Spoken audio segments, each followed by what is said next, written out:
ಜಿಲ್ಲೆಯ ನೈಸರ್ಗಿಕ ಸಂಪತ್ತನ್ನ ಲೂಟಿ ಮಾಡುವ ಅಘನಾಶಿನಿ ನದಿ ಜೋಡಣೆ ಅಥವಾ ಪಂಪ್ ಸ್ಟೋರೇಜ್ನಂತಹ ಯಾವುದೇ ಜನವಿರೋಧಿ ಯೋಜನೆಗಳು ಉತ್ತರ ಕನ್ನಡ ಜಿಲ್ಲೆಗೆ ಇನ್ನು ಮುಂದೆ ಬೇಡವೇ ಬೇಡ. ಒಂದು ವೇಳೆ ಸರ್ಕಾರ ಹಠಕ್ಕೆ ಬಿದ್ದು ಈ ಯೋಜನೆಗಳನ್ನು ಜಾರಿಗೆ ತಂದರೆ ನಮ್ಮ ಎದೆಯ ಮೇಲೆ ಕಲ್ಲು ಹಾಕಿ ಯೋಜನೆ ಮಾಡಿ ಎಂದು ಎಚ್ಚರಿಸಬೇಕಾಗುತ್ತದೆ ಎಂದು ಅರಣ್ಯ ಭೂಮಿ ಹಕ್ಕು ಹೋರಾಟಗಾರರ ವೇದಿಕೆಯ ಅಧ್ಯಕ್ಷ ರವೀಂದ್ರ ನಾಯ್ಕ್ ಸರ್ಕಾರಕ್ಕೆ ಎಚ್ಚರಿಕೆ ನೀಡಿದರು.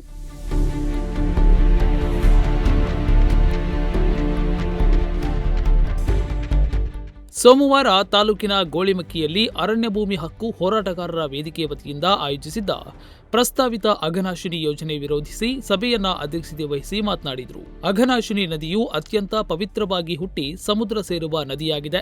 ಈಗಷ್ಟೇ ಯೋಜನೆಯ ಕಾರ್ಯಸಾಧ್ಯತಾ ವರದಿ ಸಿದ್ಧವಾಗಿದ್ದು, ಈ ಹಂತದಲ್ಲೇ ನಾವು ಪ್ರಬಲ ಆಕ್ಷೇಪ ವ್ಯಕ್ತಪಡಿಸಬೇಕಿದೆ.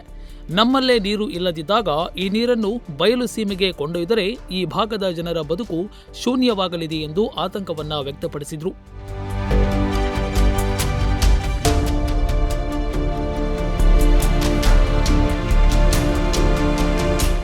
ಜಿಲ್ಲಾ ಸಂಚಾಲಕ ಮಹಾಬಲೇಶ್ವರ್ ನಾಯ್ಕ್ ಬೇಡ್ಕಣಿ, ಹೆಗ್ಗರಣಿ ಸೇವಾ ಸಹಕಾರಿ ಸಂಘದ ಅಧ್ಯಕ್ಷ ಎಂಎಲ್ ಭಟ್ ಉಂಚಳ್ಳಿ, ಮಹಿಳಾ ಧುರೀಣರಾದ ವೀಣಾಗೌಡ ಅಣಲೇಬೈಲ್, ಶ್ಯಾಮಲಾಗೌಡ ಬಿದ್ರಕಾನ್, ಪದ್ಮಾವತಿ ಗೌಡ ತಂಡಾಗುಂಡಿ, ಎಸ್ಆರ್ ಹೆಗಡೆ ಕುಂಬಾರ್ಕುಳಿ, ಅಬ್ದುಲ್ ಶರೀಫ್ ಹೇರೂರ್, ಜುಬೇರ್ ಸಾಬ್, ರಾಜೇಶ್ ಭಟ್ ಮಕ್ಕಿಗದ್ದೆ, ಪರಿಸರವಾದಿ ಬಾಲಚಂದ್ರ ಹೆಗಡೆ ಸಾಯಿಮನೆ, ರಾಜಾರಾಮ್ ನಾಯ್ಕ್ ಕಿರುಕೋಡ, ಕೆಟಿ ನಾಯ್ಕ್ ಹೆಗ್ಗೇರಿ, ಸೀತಾರಾಮ್ ಗೌಡ ಹುತ್ಗಾರ, ಮಂಜುನಾಥ್ ಹೆಗಡೆ ಮಾತನಾಡಿದರು.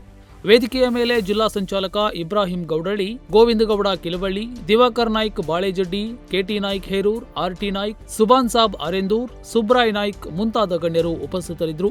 ನದಿ ತೀರದವರೆಗೆ ಆಕ್ರೋಶದ ನಡಿಗೆ ಸಭೆಯ ನಂತರ ಆರಂಭವಾದ ಪ್ರತಿಭಟನಾ ಪಾದಯಾತ್ರೆಯು ಗೋಳಿಮಕ್ಕಿ ಮಾರ್ಗವಾಗಿ ಬಾಳೆಕೊಪ್ಪ ಗ್ರಾಮದವರೆಗೆ ಸುಮಾರು 3 ಕಿಲೋಮೀಟರ್ಗಳಷ್ಟು ಸಾಗಿತು.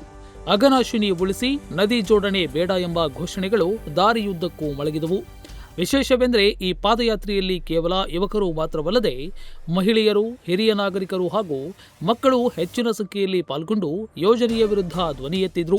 ಪಾದಯಾತ್ರೆಯು ಅಘನಾಶಿನಿ ನದಿಗೆ ಕಟ್ಟಲಾದ ಗೆಜೆಕಟ್ಟೆ ತಲುಪುತ್ತಿದ್ದಂತೆ ಭಾವುಕ ಕ್ಷಣಗಳಿಗೆ ಸಾಕ್ಷಿಯಾಯಿತು. ಸುಮಾರು 2500ಕ್ಕೂ ಅಧಿಕ ಸಂಖ್ಯೆಯಲ್ಲಿದ್ದ ಹೋರಾಟಗಾರರು ನದಿಯ ನೀರಿಗೆ ಇಳಿದು ಯಾವುದೇ ಕಾರಣಕ್ಕೂ ನಮ್ಮ ಅಘನಾಶಿನಿ ನದಿಯನ್ನ ಯೋಜನೆಗೆ ಬಿಟ್ಟುಕೊಡುವುದಿಲ್ಲ, ಪ್ರಾಣ ಹೋದರೂ ನದಿ ಮೂಲವನ್ನ ಉಳಿಸಿಕೊಳ್ಳುತ್ತೇವೆ ಎಂದು ಸಂಕಲ್ಪ ಮಾಡಿದ್ರು. ಹೋರಾಟದ ಬಾವುಟಗಳನ್ನು ಹಿಡಿದು ದಿಟ್ಟ ಹೋರಾಟದ ಎಚ್ಚರಿಕೆ ನೀಡಿದ್ರು. ನಿತಿನ್ ಹೆಗಡೆ ಮುತ್ತಿಗೆ, ನುಡಿಸಿರಿ ನ್ಯೂಸ್, ಸಿದ್ದಾಪುರ.